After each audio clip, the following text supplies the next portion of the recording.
Then yung cargo, malakas din natin. Dito na po. Ay, ang taray, ang ganda, kabo. Diba? Thank you pa. Diba?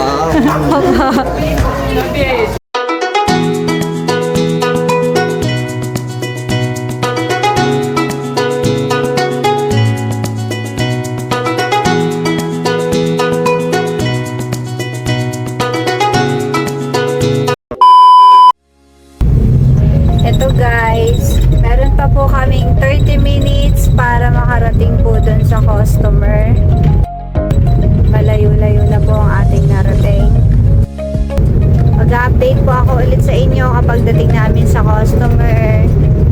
Kita-kita po tayo mga ka-Scooter City. Papakita ko sa inyo kung paano po mag-demo sa customer mamaya. Ito mga ka-e-bike, nandito na po tayo sa Pulong Duhat, Barangay.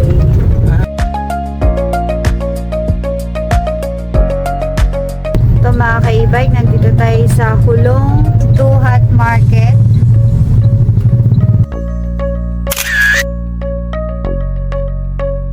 $23 minutes na lang para makarating tayo sa lugar ni customer.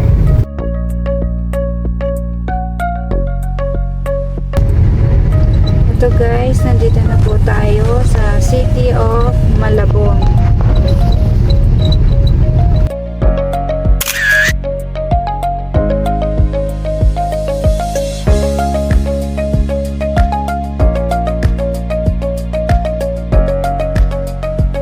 Ito na po tayo sa Barangay Hall ng Navotas. Malapit-lapit na po tayo sa customer.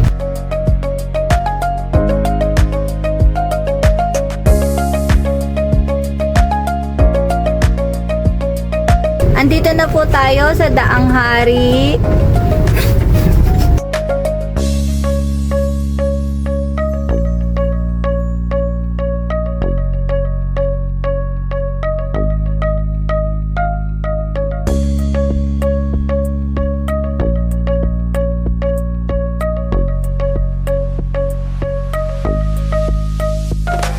Ayan o, Daang Hari.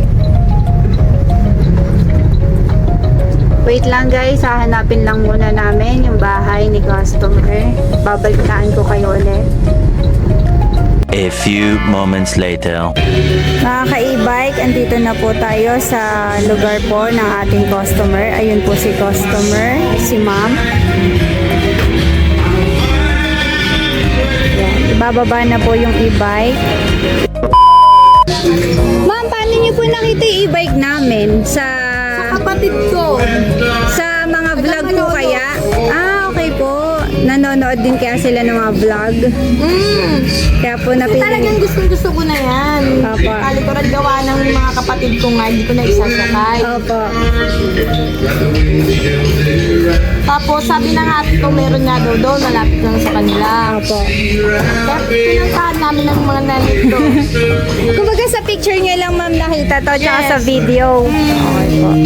Sa mga vlogger, Opo, sa vlogger po.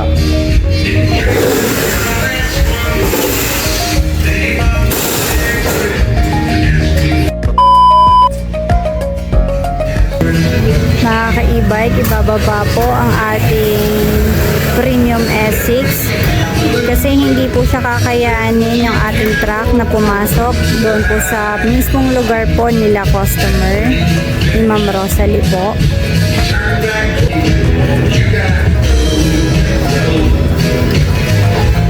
Ayan na.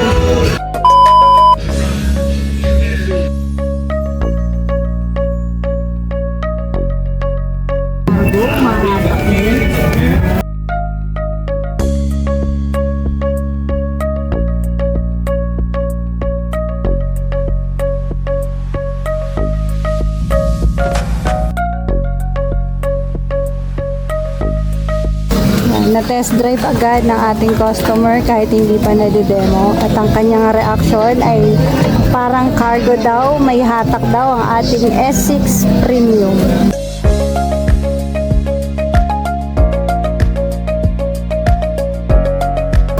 parang ano And then yung cargo malakas din nata. Dito na po. Ay, ang taray, ang ganda, kabog. Diba? Thank you Ano, pa. kabog? Diba? Balik ko po. Dito po yung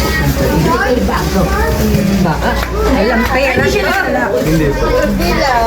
Bale, isang minute nilang ma'am. Okay na po si Iba. Bale, meron po siya ngayon 80% factory charge. Kailangan niyo po muna siyang lubatin. Pag nalubat po yung unang charge is 10 hours. Tapos yung mga susunod naman po is 2 hours, 2 hours na lang po. Yung bawat bar po kasi niyan, 1, 2, 3, 4, 5. Bawat bar po is 2 hours. Bawa meron po siyang 10 ba? 8. 8 hours po. 8. Opo. Ito naman po yung switch ng wiper. Ilaw po ma'am ng ano. Doon po yan sa. Yung switch po ma'am dito ma'am sa timer. Set po siya ng 10 hours. Ito po yung araw na. Bawa po isa-set nyo po siya ng 10 hours. Tapos isasaksak nyo po siya dito. Dito. Opo. Pag nasaksak niyo po dyan ma'am, saksak niyo sa kuryente kahit saan extension, matik na po yan na mag-automatic na po na hindi. Halimbawa naman po, meron si bike ng 3 bar. Yes. I-charge niyo po siya ng 4 hours. Isisit niyo po siya dito ng 4 hours. Pero po ma'am, yung pag-charge po mo, ano, may ano po yun, may pahinga po yun ng 30 minutes or 1 Bago hour. i-charge. Before and after po yan. Bago po gamitin, pag na full charge, kalahating oras. Pag na lobat naman po, bago i-charge, kalahating oras din po bago. Okay naman po, ma'am. Walang Yes.